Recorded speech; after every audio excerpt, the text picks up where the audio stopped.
अस्सलाम वालेकुम एवरीवन। उम्मीद है आप सब लोग ठीक ठाक होंगे, रोज़े अच्छे जा रहे होंगे।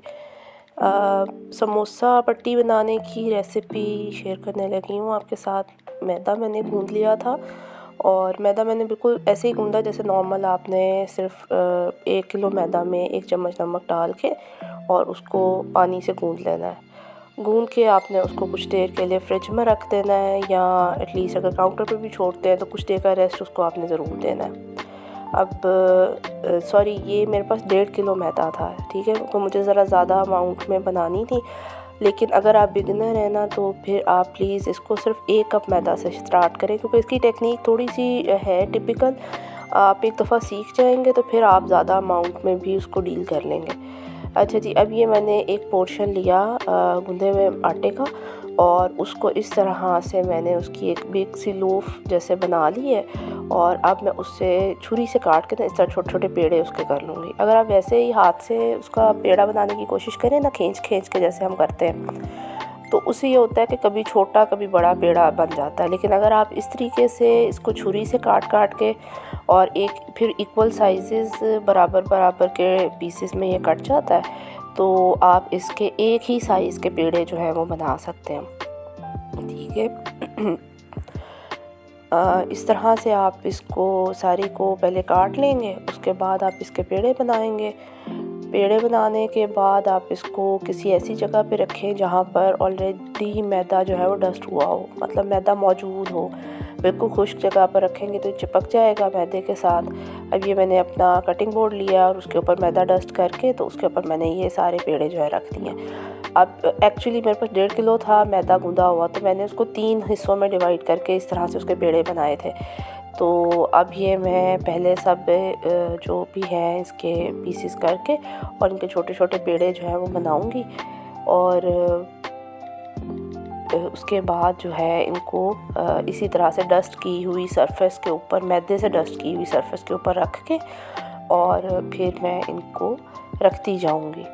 अच्छा, जब आपने ये काम करना है तो आपने ये ध्यान रखना है कि जब आपने मैदा ये समोसा पट्टी बनाने का पूरा मूड है ना, उस वक्त आपने ये सब शुरू करना है। अगर आप बना के रख देंगे और इधर उधर किसी और काम में लग जाएंगे, ये बहुत जल्दी जो है ये नरम पड़ जाएंगी और फिर वो समोसा पट्टी आपकी अच्छी नहीं बनेगी। इसलिए आपने जब शुरू करना है फिर बस शुरू हो जाना है।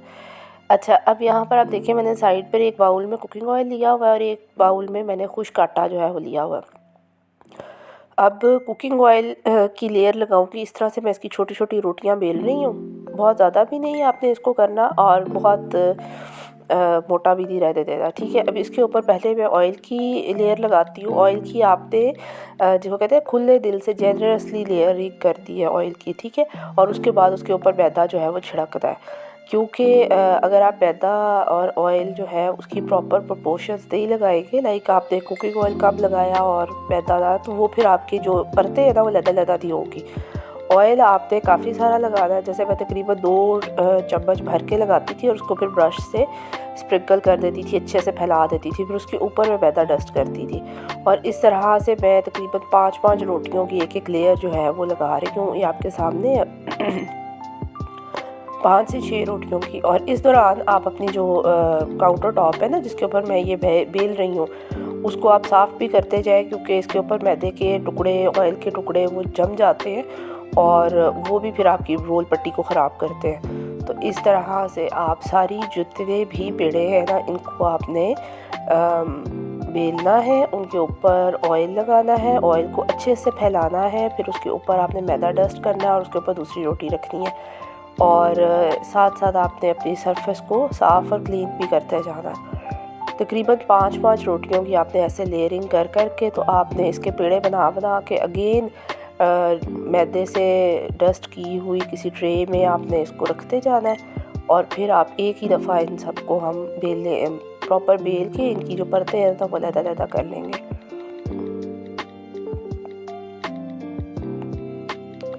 गला मेरा थोड़ा सा ख़राब हुआ हुआ है तो सॉरी अगर आपको आवाज़ में कुछ इस तरह से लगे।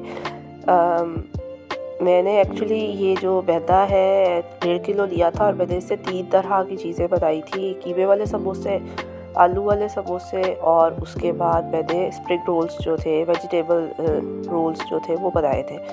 और फोल्डिंग जो थी वो उसका मेथड मैं आपको अगली किसी वीडियो में शेयर कर दूँगी, क्योंकि उस दिन रात को मैंने बैठ के इसके समोसे बनाए थे, तो फिर वो उसकी मैं वीडियो शूट नहीं कर सकी। इसकी मैं वीडियो फिर किसी टाइम शूट करूँगी। फ़िलहाल आप सिर्फ इतना देखें कि समोसा पट्टी आप बना किस तरह से सकते हैं। अच्छा जी, इसके बाद अब आप देखिए कि सारी हमने रोटियां जो है तकरीबन हो गई हैं, और अब आपने इस पॉइंट पर बिल्कुल सबसे मिनिमम आंच होती है ना आपके चूल्हे की, उसके ऊपर आपने तवा रख देना, ठीक है। और तवा रख देना है, उसको कुछ देर आपने बिल्कुल मध्यम आंच पे गर्म होने देना है। तवे को एकदम से गर्म भी नहीं करना, क्योंकि जितनी कम आंच होगी उतनी आपकी रोटी की जो लेयर है ना वो लदा एक दूसरे से अच्छे से हो जाएगी।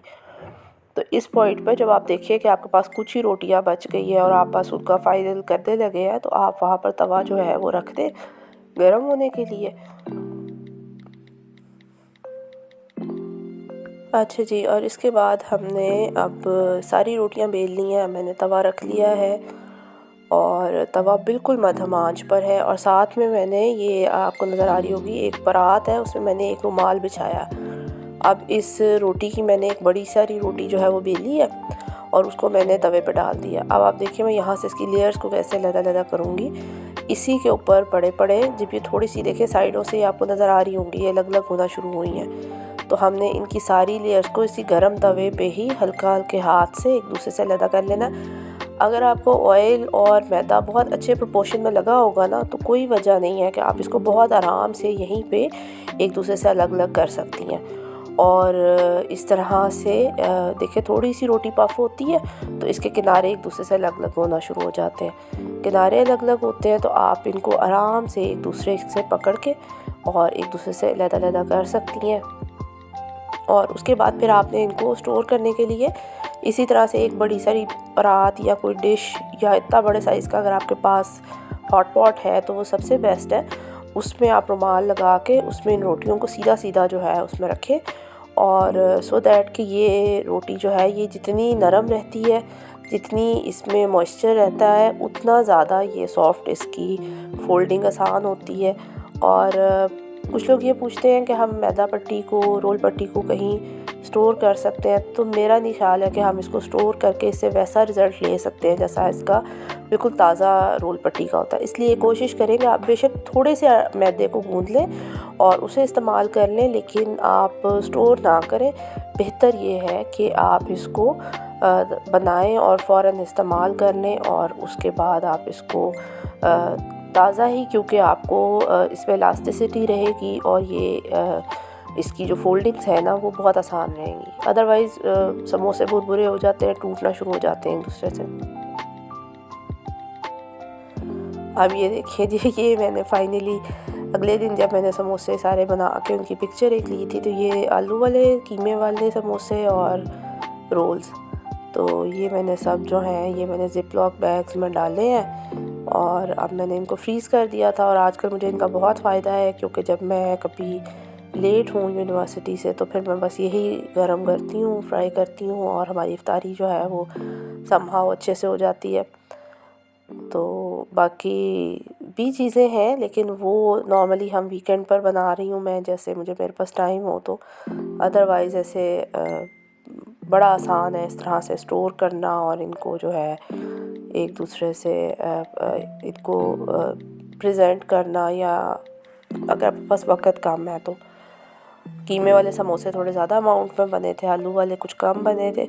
इनकी फिलिंग्स की रेसिपी भी मैं आपके साथ शेयर करूँगी और फोल्डिंग की भी इंशाल्लाह ताला। फ़िलहाल आप